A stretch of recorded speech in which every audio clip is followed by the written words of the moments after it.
मंच पे आसीन मेरे कैबिनेट कुलीग सौरभ भारद्वाज जी, दिल्ली की महापौर शैली ओबेरॉय जी, उप महापौर आले मोहम्मद इकबाल जी, दिल्ली नगर निगम के कमिश्नर साहब ज्ञानेश भारती जी, हमारे नेता सदन मुकेश गोयल जी, यहाँ पे मौजूद सभी नगर निगम के अधिकारीगण, सभी कर्मचारी, सभी काउंसलर्स और यहाँ आए हुए सभी भाइयों बहनों माताओं बुजुर्गों सब लोगों को मेरा नमस्कार, सबको मेरा प्रणाम। आज हम बाबा साहब अंबेडकर का जन्म दिवस मनाने के लिए एकत्रित हुए हैं। भारत ने बहुत बड़े बड़े लोगों को जन्म दिया, लेकिन मैं समझता हूं कि बाबा साहब अंबेडकर शायद हमारे भारत इतिहास का सबसे बड़ा चमकता सितारा है। उनके जीवन को आप जितना पढ़ो उतना लगता है कि यार ये कैसे हो सकता है, ऐसा आदमी कैसे हो सकता है जो आदमी एक मामूली से मध्य प्रदेश के गांव में इतनी गरीबी में इतने छुआछूत से निकल के भारत का लॉ मिनिस्टर बनता है और दुनिया का सबसे बेहतरीन संविधान लिखता है। ये सफर कोई आदमी कैसे तय कर सकता है? और उनके जीवन के संघर्ष को मैं जितनी बार पढ़ता हूं उतना मुझे यकीन नहीं होता कि ऐसा व्यक्ति भी कभी इस देश के अंदर पैदा हुआ था और उसने इतना कुछ हासिल किया। एक गरीब परिवार में पैदा हुए, बहुत गरीब था उनका परिवार, घर में खाने को नहीं थे, कई बहन भाई थे और छुआछूत इतनी ज्यादा थी उन दिनों में कि स्कूल में जाते थे अपना टाट लेके क्लास के बाहर बिठा दिया जाता था, बाकी बच्चों के साथ नहीं बैठने दिया जाता था, क्लास के बाहर बिठा देते थे। अब टीचर अंदर पढ़ा रहा है, वो क्लास के बाहर बैठे हैं, क्लास के बाहर कितना सुन रहा है कितना नहीं सुन रहा। मैं समझता हूं आज का अगर माहौल होता तो माँ बाप कहते यार छोड़ पढ़ाई, कुछ काम धंधे में लग जा, बेकार में अपना टाइम क्यों खराब कर रहा है कि नहीं है। क्लास के बाहर बिठा देते, पानी पीना होता तो वो चपरासी ऊपर से यूं ग्लास डाल के उनको पानी पिलाता था। और उन्होंने कहीं लिखा हुआ है कि जिस दिन चपरासी नहीं आता था उस दिन पानी नहीं मिलता था। नो पियन नो वाटर, वो भी उन्होंने अपना एक चैप्टर लिखा हुआ है कि नो पियन नो वाटर। जिस दिन चपरासी नहीं आता था उस दिन पानी नहीं मिलता था पीने को। पर वो पढ़ाई करते गए करते गए करते गए। मैं तो ताज्जुब होता है कि वो एक क्लास नहीं तो अगर ऑर्डिनरी कोई आदमी होता तो वो तो पढ़ाई छोड़ छाड़ के और अपना किसी काम धंधे में लग जाता। और वहां से फिर वो बॉम्बे गए, बॉम्बे में एल्फिंस्टन स्कूल में गए, फिर कॉलेज में गए और 1913 में कोलंबिया यूनिवर्सिटी पहुंच गए। कोलंबिया यूनिवर्सिटी, मुझे नहीं पता अभी इस हॉल के अंदर कितने लोगों को पता है कि अमेरिका के अंदर एक बहुत बड़ी यूनिवर्सिटी है कोलंबिया यूनिवर्सिटी। आज के जमाने में तो इंटरनेट है, आप अभी गूगल मारोगे तो आपको पता चल जाएगा कि कोई कोलंबिया यूनिवर्सिटी भी है। उस जमाने में 1913 में मध्य प्रदेश के छोटे से गांव के गरीब लड़के को पता कैसे चला कि कोई कोलंबिया यूनिवर्सिटी है? उनको फॉर्म कहां से मिला? मैं तो यही ताज्जुब करता हूं, उनको फॉर्म किसने दे दिया? कहां से मंगाया उन्होंने फॉर्म? सोच के देखो आप। अभी तो पढ़ते हैं तो कहने को तो बड़ा आसान है, लेकिन उस बंदे को, उस बच्चे को पता कैसे चला 1913, मतलब 13 और 10 23 9 22 साल की उम्र के अंदर, 22 साल की उम्र में उस लड़के को पता कैसे चला कि अमेरिका के अंदर कोई यूनिवर्सिटी है जिसका नाम है कोलंबिया यूनिवर्सिटी। वहां ऐसे फॉर्म भरते हैं, फॉर्म भर के एडमिशन लेते हैं, एडमिशन उनको स्कॉलरशिप तो चलो मिल गया। वो कोलंबिया यूनिवर्सिटी पहुंच गए पढ़ने के लिए, वहां से उन्होंने पीएचडी करी और फिर 1915 में वो लंदन स्कूल ऑफ इकोनॉमिक्स पहुंच गए। आज भारत देश में, आज पूरी दुनिया में लंदन स्कूल ऑफ इकोनॉमिक्स में एडमिशन लेना मतलब नामुमकिन सा है।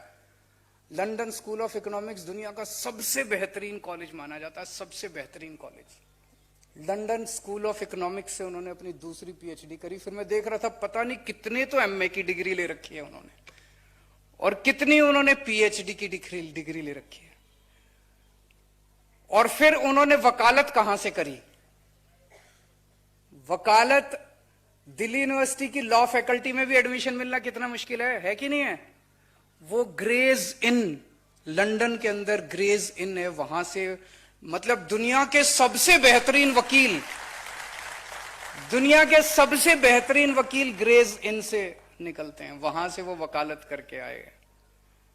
क्या आदमी था यार! ऐसे ही थोड़ी दुनिया उनकी दीवानी हो रही है कि नहीं है? उस व्यक्ति ने हमारे देश का संविधान लिखा, बहुत ही खूबसूरत संविधान लिखा, उसमें सारी चीजें उन्होंने डाली। सबसे ज्यादा तवज्जो उन्होंने शिक्षा को दी। बार बार बार बार उनकी जितनी भी टीचिंग्स हैं, उनकी जितनी भी राइटिंग्स हैं, उनको जितनी बार आप पढ़ो, हर जगह वो यही एक संदेश देते हैं कि अगर हमें अपने समाज को आगे बढ़ाना है, अगर हमें अपनी गरीबी दूर करनी है, अगर समानता का अधिकार सबको देना है, तो एक ही चीज कर सकती है, वो है शिक्षा।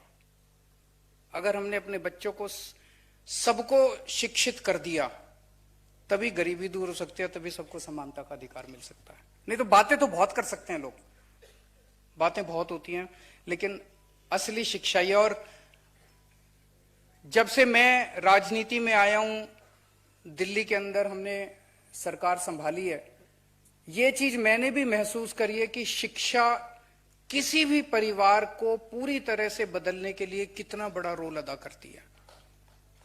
हमारे पास दिल्ली सरकार में इतने उदाहरण हैं, इतने उदाहरण हैं। दिल्ली सरकार के सरकारी स्कूलों का पहले बहुत बुरा हाल था, बहुत ज्यादा। राजनीति में आने के पहले मैं एनजीओ चलाया करता था, सुंदर नगरी की झुग्गियों के अंदर हम लोग काम किया करते थे, मैं और मनीष सिसोदिया जी।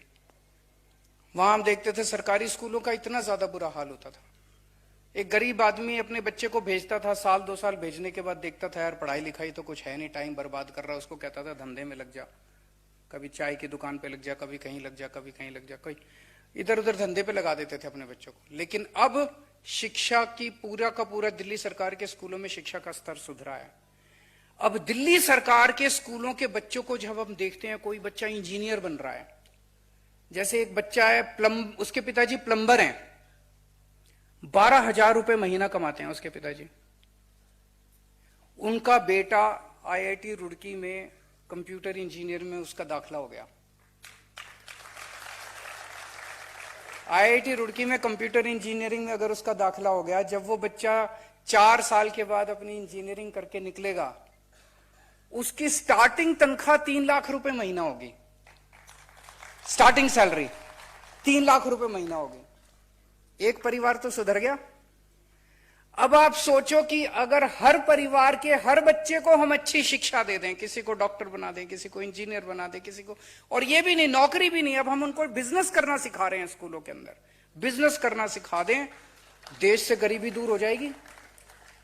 तो मैं जब भी कहीं जाता हूं, मैं किसी को ये नहीं कहता मैं तुम्हारी गरीबी दूर कर दूंगा, मैं सबको ये कहता हूं मैं तुम्हारे बच्चों को पढ़ा दूंगा, तुम्हारे बच्चे तुम्हारी गरीबी दूर कर देंगे।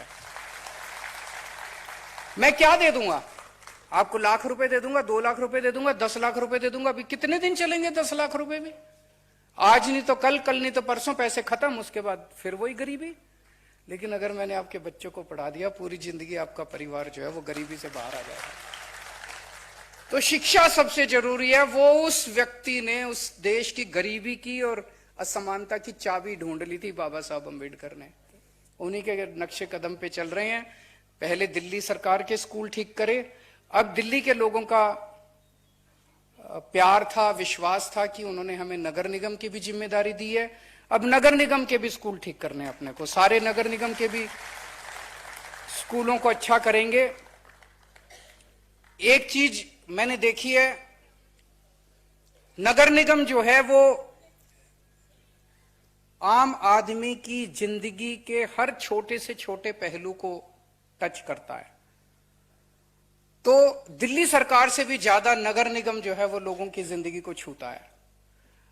अब नगर निगम की जिम्मेदारी लोगों ने दी है, तो बहुत सारे काम करने हैं अपने को, लेकिन सबसे बड़ा काम करना है सफाई का। दिल्ली को साफ करना है, दिल्ली को चमकाना है,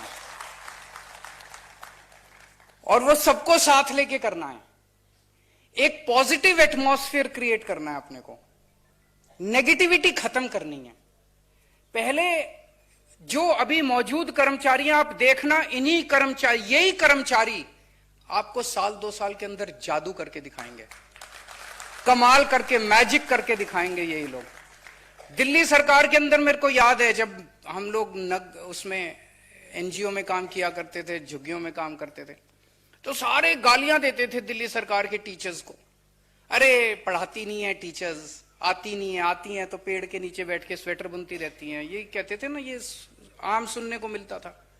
यही 60,000 टीचर्स, दिल्ली सरकार के टीचर्स, किसी को नहीं बदला हमने आने के बाद, इन्होंने दिल्ली के अंदर शिक्षा क्रांति करके दिखा दी, कमाल करके दिखा दिया इन्हीं टीचर्स ने। ऐसा गजब का कमाल किया, रिजल्ट भी अच्छे आने लग गए, बच्चों के कैरियर भी। आज मैंने बहुत इंटरेक्शन किए दिल्ली सरकार के सरकारी स्कूलों के बच्चों के साथ। जब मैं बच्चों से बात करता हूं ना, बच्चे स्कूल की तो तारीफ करते ही हैं, स्कूलों के अंदर इंफ्रास्ट्रक्चर बहुत अच्छा बना दिया, ये अच्छा कर दिया जी आपने, स्कूल की बिल्डिंग अच्छी। सबसे ज्यादा तारीफ दिल्ली सरकार के स्कूलों के बच्चे अपने टीचर्स की करते हैं। हमारी वो टीचर बड़ी अच्छी है सर, वो बहुत मेहनत करती है सर, वो वाली टीचर बड़ी अच्छी है सर, उसने बहुत अच्छा पढ़ाया सर, उसकी वजह से मेरे नंबर अच्छे आए सर, वो मेरे को एक्स्ट्रा क्लासेस।